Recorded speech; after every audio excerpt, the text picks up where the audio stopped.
Renee, I'm back, and I'm here, as you see, for a little Eurovision update. So, yeah, it started over the weekend.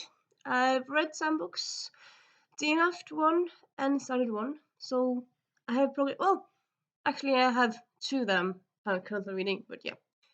So, the one I finished was Word Raps by Paul Anthony Jones. So Paul Anthony Jones, I suppose they use that, I don't know, but he has had at least a Twitter account all about like linguistic fun facts. So this is kind of just based on that. So it's just kind of small sentences about it's about like English language, but also about different words from around the world. So it's kind of fun facts about languages, not just the English one. So yeah, I'm thinking I'm going to use this one Luxembourg because they're participating in this year, and also this one mentioned Luxembourg. So I thought, yes, that's a good way to tick off that country. I don't think I've used that country before, so yeah, double tick. Not that you have to do new countries, but it's kind of fun to like do a country I haven't done before. And then yesterday, I finally I've been looking at this for years. I have tried it before. The thing that I did this time, because this book has a prologue, and so I kind of think like prologue. Is it something that like should you have to read prologues? Can you skip them? Like how important are they?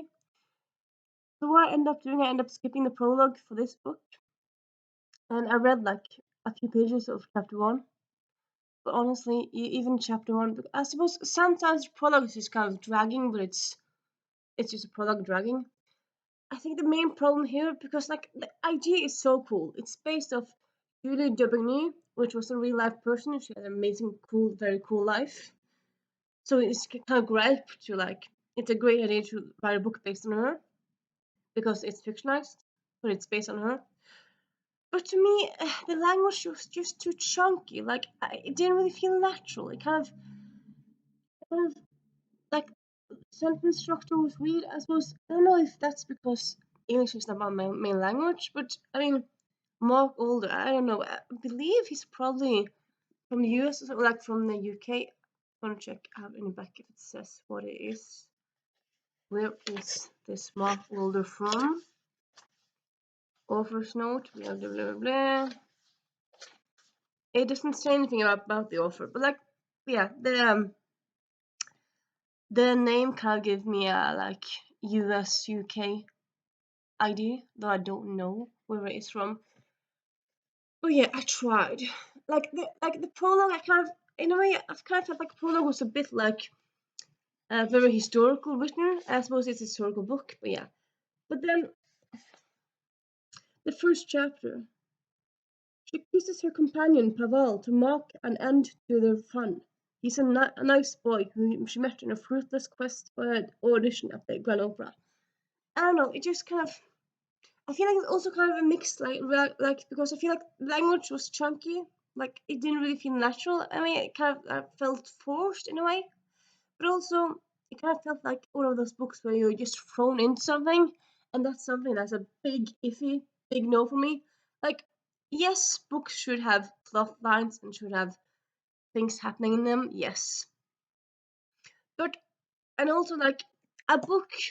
Fine, some books start with main character being in fatal peril. That's a good hook to make you interested in a book. But if the main character is, I don't know, being hit by some idiots in a alleyway, and he's hit again and again, and kicked again and again, and that's kind of what you get from one chapter, and you don't really see anything else, and then the next chapter he's abducted, and the chapter of that he's killed, or like it just goes from plot point to plot point, but you don't really know the characters. Like, well, I mean, it's sad, but like, why would I care?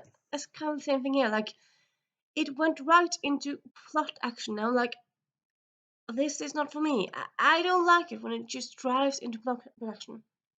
But also, yeah, I think mainly like the language was just too clunky. I could not with this language. I just gave it 2 pages, yeah, but the language just so no.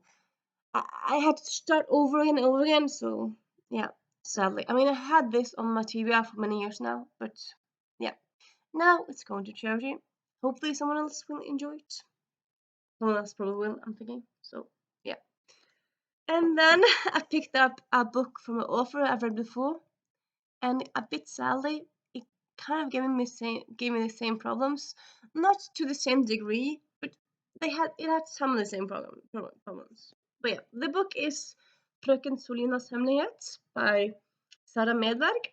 So Sara Medberg is a Finnish author, so she writes in Finnish.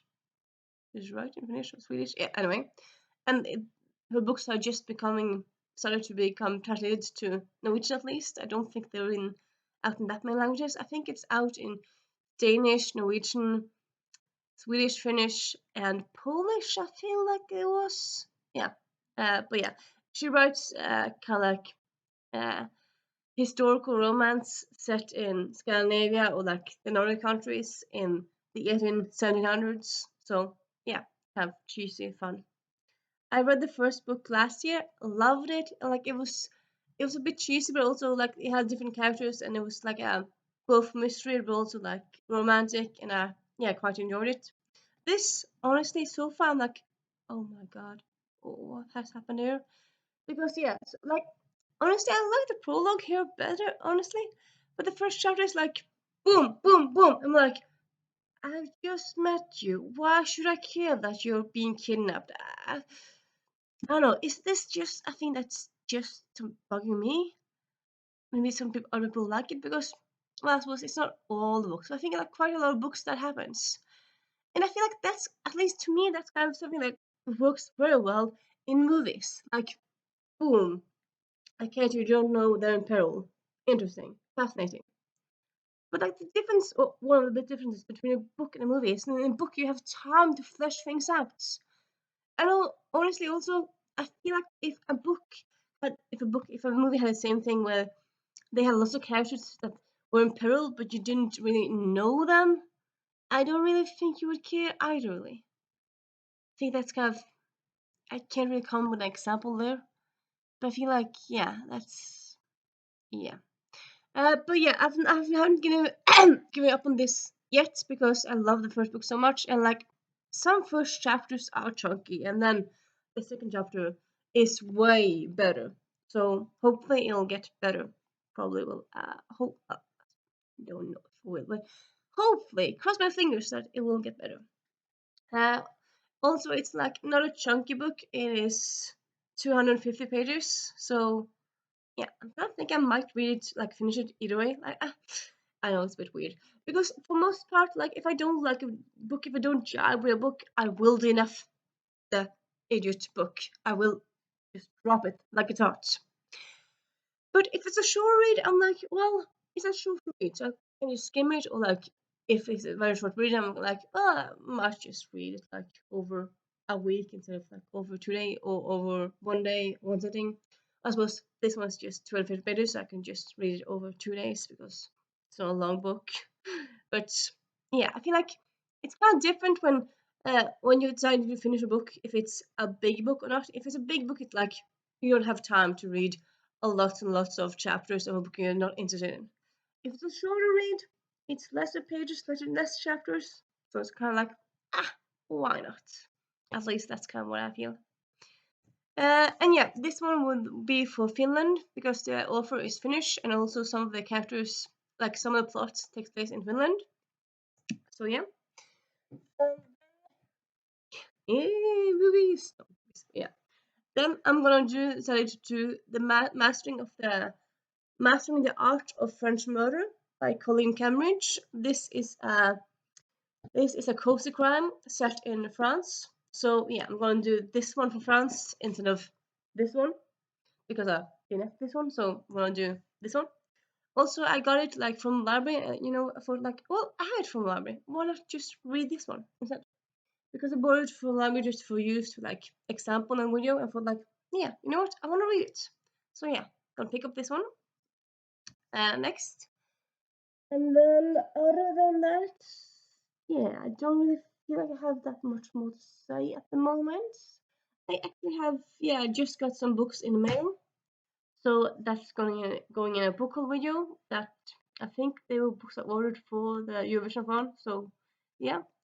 And yeah, also I forgot to say that I also finished a book over the weekend for Denmark, Nina's Diary. It's a diary formed book, so it's very fast paced. Loved it. So yeah, so far I've done 2 countries, Luxembourg and Denmark. So yeah, I'm slowly moving on. Also, I'm also doing an audiobook about Ursh. Ursh, that sounds like weird to do it in English. Hirsch, Hirsch, Hirsch. Now I'm just making sounds. But it's about the author who wrote Tintin, the Tintin comics. So it's a biography about him. I've halfway finished that one now. I'm quite enjoying it. So yeah, that will be from Belgium because he's Belgianic. He's from Belgium. So yeah, and that's how the Eurovision thingy is going for me right now. If you have started the Eurovision fun, I suppose if you want to jump and start it now, or if you have thoughts on it, please talk to me down below. And I'll see you soon. Bye.